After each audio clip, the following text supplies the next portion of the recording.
Hi friends, ఈరోజు మనం Umar hydraulic oil leakage complaint దాని సొల్యూషన్ చూద్దాం. ఇది ఆల్రెడీ సర్వీస్ చేసిన పవర్ ప్యాక్.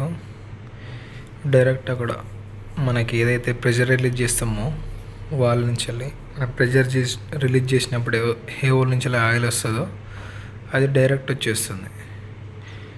ఇది ఆల్రెడీ ఆఫీస్లో సర్వీస్ అయ్యి టెస్టింగ్ అయ్యి సైట్కి వెళ్ళిన పవర్ ప్యాక్ G+4 తర్వాత ఈ కంప్లైంట్ అనేది వస్తుంది.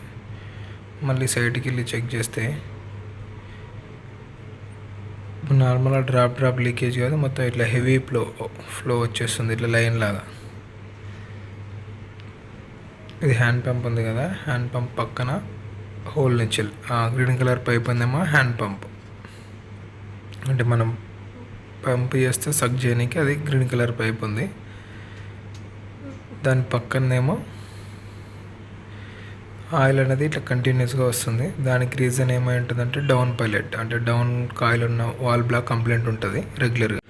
డస్ట్ వల్ల డౌన్ పైలట్ ఫెయిల్ అయ్యే ఛాన్స్ ఉంటుందని డౌన్ పైలట్ మార్చినాం.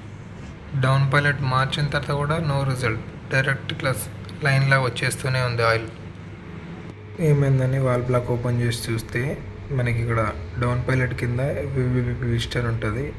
ఈ పిస్టన్ ఓరింగ్ అనేది కంప్లీట్గా డ్యామేజ్ అయిపోయింది. చూసారు కదా వీడియోలో ఏ విధంగా డ్యామేజ్ అయిపోయిందో. ఇది ఆల్రెడీ ఆఫీస్లో టెస్టింగ్ అయిన పవర్ ప్యాక్, కంప్లీట్ సర్వీస్ అయ్యి టెస్టింగ్ అయ్యి సైట్కి వచ్చింది. సైట్కి వచ్చిన తర్వాత ఇట్లా అవ్వడానికి రీజన్ ఏంటంటే హ్యాండ్ పంప్ అనేది నార్మల్గా మీడియంగా ఇట్లా పంప్ చేస్తూ యూజ్ చేయాలి. తొందర అవ్వాలని లేట్ అవుతుందని ఇట్లా హెవీగా పంప్ చేస్తే ఈ ఊరింగ్ అనేది డ్యామేజ్ అయింది. చూసారు కదా, ఇక్కడ వాల్ ఆఫ్ ఉంది, ప్రెషర్ కూడా 0 ఉంది. వాల్ ఆఫ్ ఉంది, ప్రెషర్ 0 ఉంది. వివిపి పిస్టన్ మార్చిన తర్వాత కూడా సేమ్ కంప్లైంట్ ఉంది, అయినా కూడా ఆయిల్ వస్తుంది. కాబట్టి ఇప్పుడు ఇంతకుముందు కంటే ఇప్పుడు ఫ్లో తగ్గింది, కాకపోతే ఆయిల్ కంటిన్యూనే వస్తుంది. ఇట్లాంటి కండిషన్లు యూజర్ ఏంటంటే మనం వాల్ ఆపిన 2 minutes తర్వాత ఆయిల్ ఫ్లో అనేది ఆగుతుంది. అంటే ఆ వాల్ బ్లాక్లో ఉన్న ఆయిల్ అంతా లీకేజ్ అయ్యి పవర్ ప్యాక్లో పడిన తర్వాత అప్పుడు ఆగుతుంది. ఇక్కడ మాకు రీజన్ ఏం దొరికిందంటే 2 minutes తర్వాత కూడా చిన్న డ్రాప్స్ అయితే వస్తుంది, 0 అయితే కాలేదు. సరే, మనకు ఈవిడి కాయిల్ షాఫ్ట్ ఉంటుంది కదా ప్లంజర్, నా ఓరింగ్ ఏమైనా డ్యామేజ్ అయిందని ఓపెన్ చేసి చూస్తే అది కూడా బాగానే ఉంది.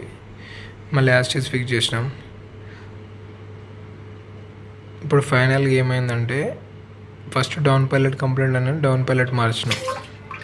ఆ మార్చిన డౌన్ పైలట్ కంప్లైంట్ ఉంది. మళ్ళీ కస్టమర్ దాచేసి పెట్టేసి ఆ విపివి పిస్టన్ కొత్తది వేసేస్తే ఇష్యూ అనేది రిజాల్వ్ అయిపోయింది. అంటే డౌన్ పైలట్ అనేది మార్చిన down pilot, first down pilot complaint అనుకుని డౌన్ పైలట్ మార్చేసినాం కదా, ఆ మార్చిన డౌన్ పైలట్ కంప్లైంట్ ఉంది. ఇప్పుడు వాల్ ఆన్ ఉంది. ఇప్పుడు చూడండి, సింగిల్ డ్రాప్ కూడా రావట్లేదు. కస్టమర్ డౌన్ పైలట్ బాగానే ఉంది, కాకపోతే మళ్ళీ పెట్టడానికి తీసుకొచ్చిన డౌన్ పైలట్ కంప్లైంట్ ఉండే, దానివల్ల అయితే ఇది ఫుల్ డే అయితే టైం తీసుకుంది కనిపెట్టడానికి కోసం. ఇప్పుడైతే ఇష్యూ రిజాల్వ్ అయిపోయింది. వీడియో నచ్చితే లైక్ చేయండి, మన ఛానల్కి సబ్స్క్రైబ్ చేయండి. Thank you for watching.